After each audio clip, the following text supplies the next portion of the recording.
اسلام کی حقیقت کیا ہے؟ اللہ تعالیٰ کے اپنے آپ کو حوالے کر دینا۔ بندہ جس وقت اپنے پورے وجود سے اپنی تمام خواہشات، اپنی تمام تمناؤں، اپنی تمام آرزوؤں، اپنے تمام مقاصد کو اللہ کے ساتھ وابستہ کر لیتا ہے، گویا وہی پروردگار اس کا مقصود بن جاتا ہے، تو یہ اسلام کی حقیقت کو آخری درجے میں پانا ہے۔ یہی وہ بات ہے جو سیدنا ابراہیم نے کہی تھی کہ اسلم تو لرب العالمین، میں نے اپنے آپ کو جہانوں کے پروردگار کے حوالے کر دیا۔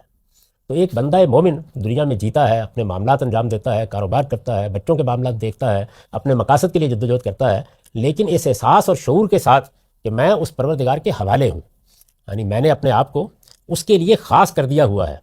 اب یہ چیز یا اس کا یہ احساس ہے جو اس کی زندگی کے تمام فیصلوں میں نمایاں نظر آتا ہے، اسی کا نام اسلام ہے۔ اسی کو رسالت مآب صلی اللہ علیہ وسلم نے ایک نہایت بلیغ دعا میں ڈال دیا ہے۔ یعنی یہاں جو یہ بات بیان کی گئی ہے کہ میرا جینا، میرا مرنا، میری نماز، میری قربانی، اسی کو ڈھال دیا ہے۔ رات کے وقت کی جو دعا سکھائی ہے، اسلم تو نفسی الیک ووجہت وجہی الیک، یعنی میں نے اپنا آپ سپرد کر دیا، اپنا چہرہ پروردگار کی طرف کر دیا، میں نے اپنے آپ کو اس کے حوالے کر دیا۔ یہ تفویض، یہ اسلام، یہی اصل میں وہ حقیقت ہے۔ یہ حقیقت آدمی نے پا لی تو گویا دین کو پا لیا، اور یہ حقیقت اگر نہیں پائی تو پھر یہ ایک پیدائشی نوعیت کی شناخت ہے جس کا ہم اظہار کرتے ہیں، میں مسلمان ہوں، میں ہندو ہوں، میں بدھ مت کا پیرو ہوں۔ یہ ایسے ہی ہے کہ جیسے آپ نے ایک مردم شماری کے رجسٹر میں لکھوانا تھا، پوچھا گیا آپ کا مذہب، کسی نے اسلام لکھوا دیا، کسی نے بدھ مت لکھوا دیا، کسی نے اور لکھوا دیا۔